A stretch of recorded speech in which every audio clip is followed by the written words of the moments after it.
they added. They brought up that they wanted a little brother, then asked when the wedding day would be and whether she'd already taken her vows. Rika blushed and denied that anything like that was even close. The children. The children caught her reaction and started shouting that their sister was angry.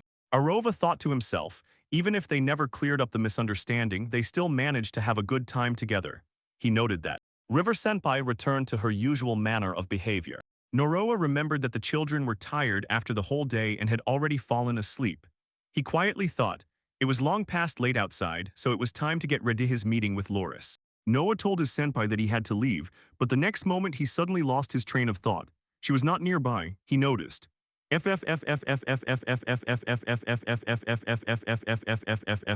I noticed a man and asked if he was her guest. Rika named him, and at that moment Noroa noticed that she was holding a baby. She said that she believes Noroa stayed with the children. The man replied that he would take the infant. Rikus. Kaya said that this is a thing left by the child's parents and ordered him to accompany her with that item. Noroa realized that her words referred to the last accompaniment and immediately accepted the thought. The child was already dead. The man caught her gaze and said that he was seeing her face for the first time. He introduced himself. He called himself an undertaker and added that he was also a priest. Rika explained, this man arranges funerals for the poor. He said that it was like alms, the church did not pay attention to such people. Then he added, according to God's teachings, people who were not baptized in the church must go to hell. However, he admitted this was depressing, and feeling this way, took the funeral matter upon himself. The undertaker said that he did this together with his beloved Eliza. Embarrassed, he swallowed joy and like a whisper repeated the name of his beloved. Then the undertaker slipped that he would soon get married. He admitted his beloved was extraordinarily kind and added that he did not deserve her. Yet she still did not leave him, she continued to help. Kaisa was still waving her hand, greeting at the same moment, and in Noroha's mind flashed the thought, this man looks strange. He might say. He suggested that everything might not be so simple, but pushed aside doubts. More important matters stood firmly ahead. Noroya turned to Rika and asked how she felt to make sure she was okay. Rika said. She said that she manages everything herself, and that due to the fragility of the baby, such farewells have already become usual for her. He added that she was fine, and Noroa placed his palm on her head trying to calm her. Rika was. He was confused and told her that there was no need to comfort her. She cried. She cried and said that if she had enough strength, this child might not have died. Noroa added, if Noroa had not come today, the children would have been left without food, she said. She sought to raise the level of the orphanage and apologized for being such a weak senpai. A strong blow to the head interrupts her words. Noroa sharply exhaled in surprise and addressed him. She objected, saying that she was not useless at all, he told her. She insisted that she always supported him and shielded him from everything, even when she herself was trembling with fear. Noah said that the children were able to smile precisely because of her efforts. He asked. Miko, with tears in his eyes, said that he was the first to say these words to her and thanked him for it. Laura said. Help. Rika. Miko, with tears in his eyes, said that he was the first to say these words to her and thanked him for it.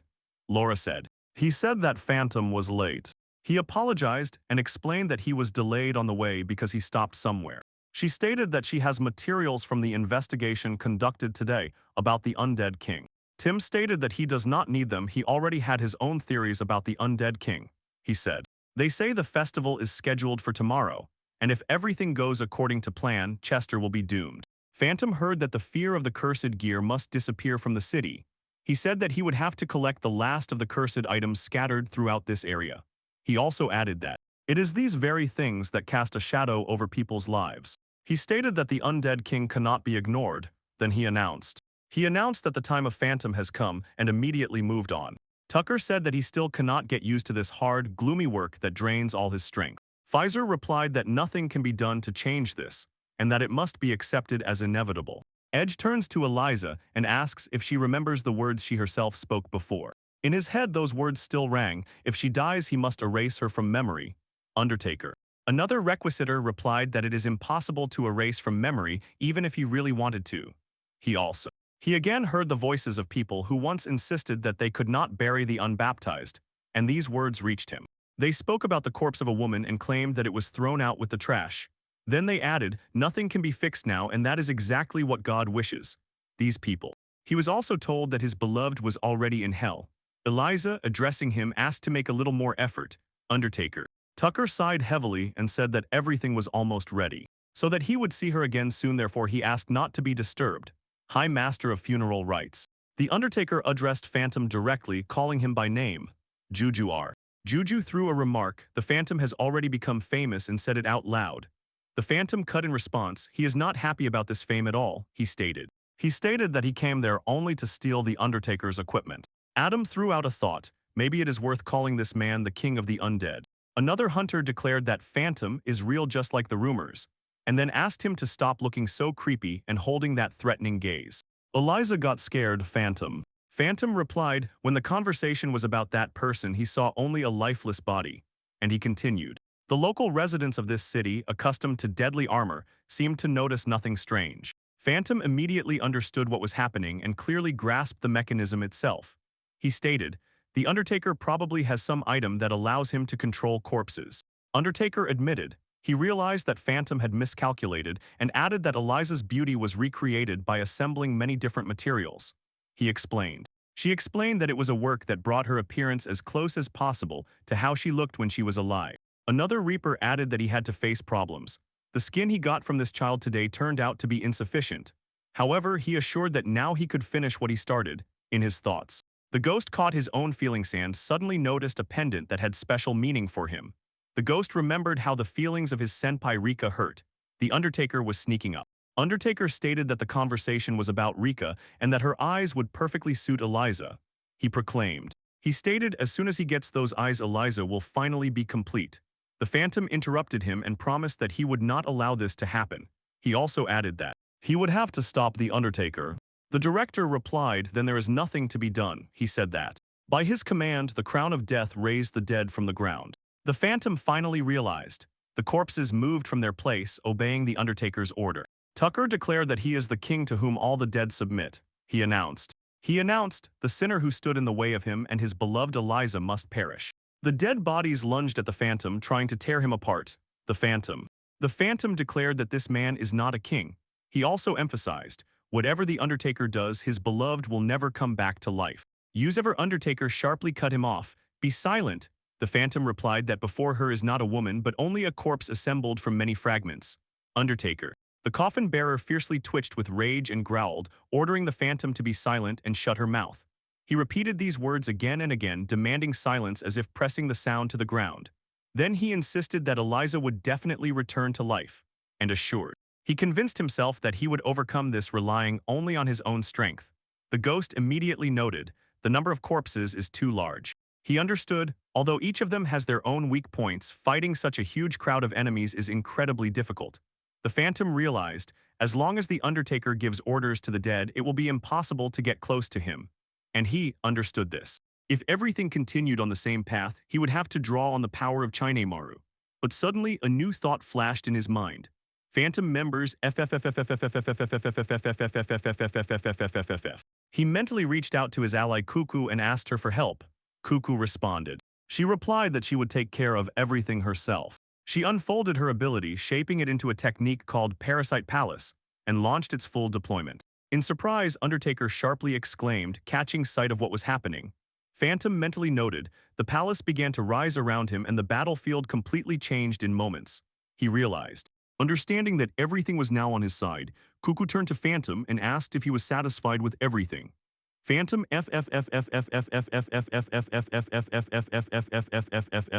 Phantom thanked his ally and spoke words of sincere, deep gratitude. Juju noted that it looked like outright cheating. Cuckoo admitted, when she was praised, she felt uncomfortable and ashamed. Phantom Adam addressed Cuckoo again. Cuckoo nodded in response and was immediately ready to continue. They launched a whole group into an attack against the enemy. Phantom declared, the end is very near for the King of the Undead. Undertaker convulsively tried to stop him, but Phantom was cut off by a sharp clicking that continued relentlessly. Phantom coldly announced, the doll game is over. Undertaker screamed in despair, begging him to stop. Suddenly, he dealt the decisive blow. The blade cut through Eliza's body and tore it into pieces. After that, Edipnik tore her name from his chest with a scream, unable to believe what had happened. He tore the silence even more, shouting, questioning why this was done and begging Eliza to get up. Edipnik. The necromancer begged her not to disappear again, clinging to the last hope, and relentlessly continued calling her name. Phantom cut him off with words that the necromancer's ambitious plans no longer had continuation. Undertaker told Phantom that he must kill him. After everything that has already happened, there is simply no meaning left for him to live on. Adam cut in. He was not going to kill him, but demanded that the Undertaker himself be responsible for his own sins, live and pay for them. Undertaker. Another 9 called it cruelty and stated that from now on he would have to pay to the world that considered his beloved Alyssa trash. He proclaimed that he would show Phantom how pathetic the human affection of one who truly loves people looks, and that his own end would be proof of this Phantom. In his thoughts, he tried to figure out what exactly this man had planned. Another gift hunter began to tell who had given him the cursed equipment. Phantom. Phantom noticed butterflies and froze in amazement. Something strange and completely incomprehensible was happening with the Undertaker's body. Overheater, trembling and obsessively, declared in his tone that he and Alyssa would stay together forever. The ghost immediately realized something bad and unnatural had just happened. The power of the cursed equipment did not flare up. Instead, he felt as if his mouth was forcibly shut. Ghost. Phantom noticed butterflies were falling everywhere throughout the city and their nature looked frankly sinister. He crushed one. A person reached out their hand and when they touched it, suddenly found blood on their fingers. It was ghostly. Phantom concluded, these creatures are familiars born from the cursed artifact. He immediately understood, if such creatures were swarming all around him, it meant someone had been watching him all this time. And this thought that the possibility that Chester is not the only source of the cursed equipment makes him tense and alert. Phantom immediately felt disgust at what was happening. It seemed to him as if the dance was being forced by the hand of an invisible puppeteer. The system revealed information about the Death Crown, a cursed item of SSS rank. This artifact. It was allowed to torture bodies but not to raise them back to life. The effect worked like this: the owner gave death commands and the price fell on himself. He paid with his own life energy. Later, Loris asked whether the Vampire King really fell dead and whether it was Phantom who took him down. Phantom replied that butterflies were involved in this story. Loris. Chris never fully understood what exactly he meant but still admitted. She was glad to hear that the issue with the undead was finally closed. She said, Phantom allowed himself to leave the equipment as it was before. In his mind, he stubbornly thought, no one will believe if he says that butterflies killed a man. Laura turned to Phantom with a request to carry out an important task for her. She said that tomorrow there will be a memorial service and that he advises to arrange a duel with Chester right on the festival stage. The Phantom. The appearance of the word duel caught Phantom by surprise, but Loris quickly explained it was Chester himself who wanted to fight him. She added that the festival crowd would disperse the stage, so it is there that one can come into the light, expose the truth, and condemn this man. Phantom. Phantom agreed. In such a situation, this matter will not be hushed up, and everything will become public knowledge. Harris confessed, her goal is to cleanse the city of the cursed, and for this the Phantom had to take Chester's power no matter what happens. She said, only Phantom could stop this man. Phantom replied that he heard her request, understood, and agreed to the duel. He thanked him for his steadfastness. Piptum affirmed to himself, the only way to get the pass is to help Loris. He had no idea yet whether some dark force was hidden in the city which he had not suspected until now. But Chester remained his current target and Phantom knew everything would be decided tomorrow. Chester and he began to inquire about the preparations. Loris replied that Muranasu would arrive tomorrow as planned. Chester indifferently said that he did not care about that fox, but he was only concerned about the result of the preparations. Chester repeated the same thing again, that fox does not interest him, the focus is on how the preparations go. Boris informed him that the Phantom agreed to the duel. The master said he understood everything and added, the Phantom is a fool who does not even suspect that a trap is already being prepared for him. He noted that he alone would be enough to defeat the Phantom, but this time he wanted to play differently. Chester declared, the Phantom does not even suspect the death that is already approaching, he said. Loris heard from Chester that she was also snooping in some strange conspiracy. Eventually, she would betray her friends to save her own life. Chester. The Mister added that she should not go against him. She certainly would not want people to find out about her curse. He ended with this. He said that everything was already prepared for the start of the cheerful festival. After the exhausting clash with the King of the Undead, the dawn spread over the world. He immediately noticed how many people had gathered on the city streets. Juju exclaimed joyfully that the time to start the festivities had come. Noroya mentally noted, they returned to the city just in time, right before the festival began. Goku admitted this was her first appearance at the festival and said that he really liked it. Everything was bursting with life and excitement. Ram also emphasized that this was her first festival. Svai. Wei joined the conversation and added that for her it was also something new. Noroa warned everyone not to overdo it and not to forget about the tasks planned ahead. In Inor's mind, memories flashed about what happened last night. He again felt those mysterious butterflies appearing nearby and remembered the death of the king of the undead, after which he realized there were too many reasons for anxiety. Still, yet he admitted now was not the best moment to raise such topics. He decided to simply immerse himself in the festival at least until the duel began. The locals loudly proclaimed that the duel between the commander and the Phantom would be the main event of the evening. Moro internally already weighed. This very duel with Chester would give him grounds to smash the opponent and secure himself a pass, he said. He said that everything went much more seriously than he could expect, and that they had only one option to hope for a favorable outcome. Juju abruptly cut off her own thoughts and snapped. They never have time to waste on such considerations. She firmly said that every stall must be inspected from one edge of the festival square to the other. Noroya felt surprise at her stubbornness. Juju loudly called everyone and led them to the market stalls. Noroya tried to stop her. He agreed. He agreed that Juju was right and admitted his worries were in vain. He suggested that others should go the same way. Cuckoo happily supported this idea. Noroya noticed Rika in the crowd and immediately addressed her. Rika, surprised to hear him say his name, exclaimed in response. Noroya said it was an amazing coincidence as they ran into each other right there and admitted the meeting really pleased him. Rika was a bit confused but still confirmed that she had come too. The children joyfully shouted that Noroya was here. Cuckoo froze in surprise and asked if they knew each other. Noroya answered yes and explained these were the very children from the orphanage that Rika cared for. Then the children loudly declared that they knew Noroya as their sister's boyfriend. They chattered non-stop until he insisted that he was already married to Rika and had even given her a ring. Rika sharply interrupted the conversation and stated that everything looked completely different. Suddenly she noticed a bracelet on Noroya's wrist and said that it was indeed a very dangerous item. She emphasized something was definitely wrong with it and asked if they had already heard about it. Noroya placed his palm on her head and quietly assured her that it was just her imagination. He assured there was nothing to fear.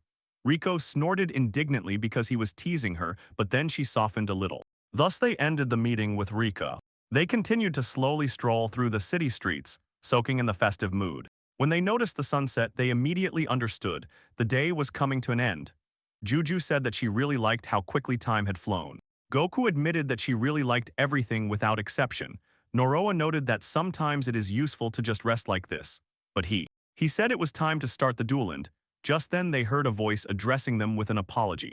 The girl with a curious expression asked who this phantom was, and honestly admitted that she had never heard of him before. Ram confidently stated that the Phantom is a true hero of justice. Svai countered that the Phantom always takes the cursed equipment from the bandits and does not let them use it for evil.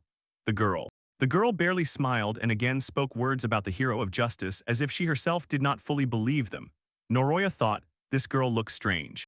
The girl said she dreamed of seeing the cathedral and asked him to show the way. She did not know where it was located. Noroa immediately realized. It seemed she was lost. The girl calmly replied that she was definitely not lost. So Noroa took her by the hand and said he knew the way to the cathedral so they would go together. The girl suddenly said that his palm was warm. Noroa did not immediately understand what she meant. The girl stated that Noroa's action was completely justified and allowed him to escort her to the cathedral. Noroa focused on his own thoughts and firmly felt that there was definitely something unusual hidden in this girl. She noticed her own expensive clothes and concluded, perhaps she is a child of noble people who were brought to the city for the festival. They decided there is still enough time before the duel, so they will make it just in time for the start of the fight. Short. In the central square near the Inquisition headquarters, a temporary arena was set up. When the Phantom appeared on stage, the audience laughed wildly with delight and burst into loud cheers. Laura said they had been waiting for his arrival for a long time. Jester burst out laughing and solemnly declared that he was glad to see the ghost, the one who came here without any suspicion, got trapped, and made a fool of herself. The ghost stated that he expected a normal duel. Chester explained. It was not only a duel but also a judicial trial where the Phantom had to be punished for threatening the city with his cursed equipment. The ghost solemnly declared Chester himself must judge. Chester sharply replied saying the ghost only believed Loris's fabrications. Shaken, Phantom flashed his eyes.